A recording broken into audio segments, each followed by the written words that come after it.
अस्सलाम वालेकुम। आज का हमारा टॉपिक है एल्गोरिदम ऑफ एपिकल सर्जरी। इसमें हम देखेंगे कि सबसे पहले कि जो एक टूथ है वो किन सिम्टम्स के साथ आएगा, तो हम उसको आगे कैसे प्रोसीड करेंगे। सबसे पहले कि उसमें कॉन्टीन्यूड पेन हो, ठीक है, मुसलसल उसमें पेन हो रही हो, साइनस ट्रैक या जो पल्प इन्वॉल्वमेंट है वो काफ़ी हद तक हो। तो जो हम इन सिम्टम्स के साथ आएगा तो हम आगे इसको एंडोडोंटिकली ट्रीट करेंगे। अगर तो वो फेल हो जाती हैं, ठीक है, तो हम क्या करेंगे, उनको देखेंगे कि रीट्रीटेड किया जा सकता है उस टूथ को कि नहीं, ठीक है। और अगर तो वो फेल नहीं हुई है, एंडोडोंटिक मतलब हमने फीलिंग की और वो फेल नहीं हुई है बट फिर भी पेन हो रहा है, तो फिर हम आरसीटी की तरफ जाएंगे, ठीक है। अगर तो आरसीटी सक्सेसफुल हो जाती है देन तो हम फाइनल रेस्ट्रिक्शन कर देंगे और हमारा जो एक सिम्टम आ रही है वो ख़त्म हो जाएंगी। जो पेन है या कोई साइनस ट्रैक है वो क्लोज हो जाएगा, पल्प हमारी रीस्टोर हो जाएगी, ठीक है। तो जो एक वो पेन वाली फीलिंग है वो ख़त्म हो जाएगी। बट इन केस अगर आर सी टी जो है वो सक्सेसफुल नहीं होता तो हम उसको रीट्रीट करेंगे, देखेंगे कि वो रीट्रीट हो सकता है कि नहीं हो सकता। अगर तो वो हो सकता है तो हम रीट्रीटमेंट की तरफ ही जाएंगे, इतनी जल्दी हम सर्जरी की तरफ नहीं जाएंगे, ठीक है। और अगर तो वो सक्सेसफुल हो जाता है और देखते हैं कि सक्सेसफुल हो सकता है, पेशेंट एक्सेप्ट कर सकता है, तो हम रीट्रीटमेंट की तरफ जाएंगे। अगेन अगर वो रीट्रीटमेंट को एक्सेप्ट नहीं कर पाता है तो हम क्या देखेंगे कहीं टूथ में क्रैक या कोई फ्रैक्चर के सिम्टम्स तो नहीं है, ठीक है, कहीं दांत टूटा तो नहीं हुआ। अगर तो टूटा हुआ है, ठीक है, कहीं क्रैक है या फ्रैक्चर है, तो हम उसको एक्सट्रैक्ट कर लेंगे और उसकी जगह इम्प्लांट और प्रोस्थेसिस के लिए आगे उसको प्रोसीड करेंगे।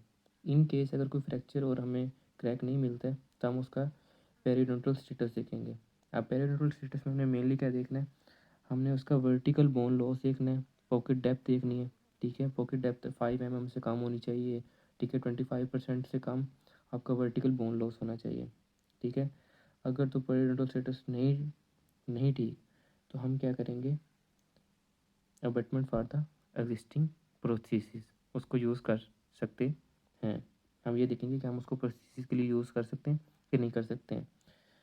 अगर या तो नो होगा, ठीक है, कि वो नहीं होगा, उसका पेरेंटल स्टेटस अलाउ नहीं कर रहा होगा कि हम उसको यूज़ कर सकें प्रोस्थेसिस के लिए। अगर तो वो यूज़ कर सकते हैं, ठीक है, तो भी हम देखेंगे कि अबटमेंट और प्रोस्थेसिस जो हैं वो अच्छी कंडीशन में है कि नहीं है।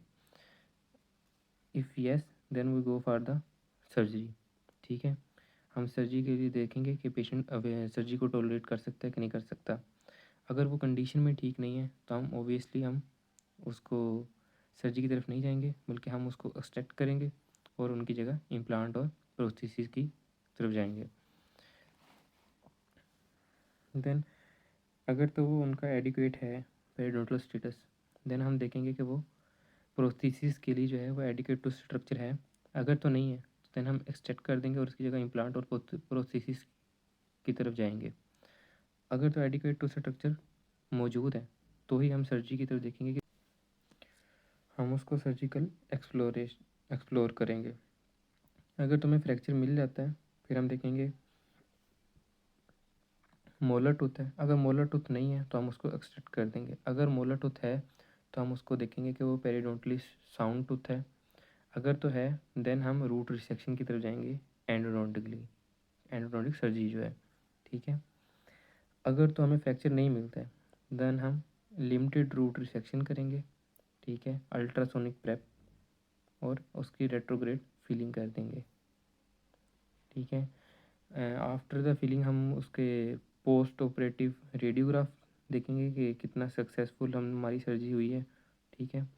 अगर तो टूथ एसिम्टोमेटिक हुआ है कि नहीं हुआ 3 मंथ के बाद ये देखेंगे।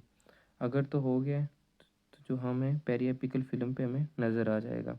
अगर तो नहीं हुआ तो मतलब जो एंडोडोंटिक सर्जरी जो कि हमारा लास्ट ऑप्शन है, आफ्टर द रीट्रीटमेंट हम सिर्फ सर्जरी की तरफ जा सकते हैं। और अगर सर्जरी भी फेल हो जाती है तो हम उसको एक्सट्रैक्ट कर देंगे और उसको जगह इम्प्लांट और प्रोस्थेसिस लगा देंगे। बट अगर टूथ जो है वो एसिम्टोमेटिक हो गया 3 मंथ्स के बाद, देन हम पेरिएपिकल फिल्म देखेंगे। उसमें देखेंगे कि बोन फिल आ गया कि नहीं आ गया, ठीक है। अगर तो आ गया देन द फाइनल रिस्टोरेशन हम कर देंगे उसको फाइनली, मतलब वो टोटली हमारी सर्जरी सक्सेसफुल हो गई है और वो फाइनली जो हमारा जो टूथ है वो रिस्टोर हो चुका है, ठीक है। बट अगर हमें बोन फिल नज़र नहीं आता तो फिर हम दोबारा पेरी एपिकल सर्जरी करेंगे 6 मंथ में, ठीक है। उसको मतलब देखेंगे पेरी एपिकल, हम रेडियोग्राफ देखेंगे 6 मंथ बाद। अगर तो बोन फिल तब भी नहीं आता है तो हम उसको एक्सट्रैक्ट कर देंगे, ठीक है। और अगर 6 मंथ्स के बाद जो बोन फिल आ जाता है तो हमारी सर्जरी कामयाब हो गई, सक्सेसफुल है, और हम उसकी फाइनल रेस्टोरेशन कर देंगे। That's how we can save tooth endodontically. इस तरह हम एक्सट्रैक्शन से बच सकते हैं। और ये आपका एपिकल सर्जरी का एल्गोरिदम है कि एक टूथ कैसे आएगा, किन कंडीशन के साथ आएगा, तो हम उसको कैसे कैसे ट्रीट करेंगे, प्रॉपर ट्रीटमेंट प्लान। हम उसको फौरी तौर पर एक्सेप्ट नहीं करेंगे, हम कंडीशन देखेंगे कि उसको सेव किया जा सकता है, किस हद तक सेव किया जा सकता है, उसको प्रोथेसिस में अबटमेंट के तौर पे यूज़ किया जा सकता है कि नहीं किया जा सकता, और उसका पेरियोडोंटल स्टेटस वगैरह क्या है, ठीक है। फिर हम उसको करेंगे, पहले एक बार हम एंडोडोंटिक ट्रीटमेंट की तरफ जाएंगे, देन RCT करेंगे, अगर नहीं जाता तो री ट्रीटमेंट की तरफ जाएंगे। री ट्रीटमेंट अगर अनसक्सेसफुल होती है देन हम एंडोडोंटिक सर्जरी को प्रेफर करेंगे, ठीक है। और फिर हम एंडोडोंटिक सर्जरी के भी आगे देखेंगे कि वो सक्सेसफुल हुई है कि नहीं हुई है, और अगर हो जाती है तो well and good, otherwise we will extract the tooth.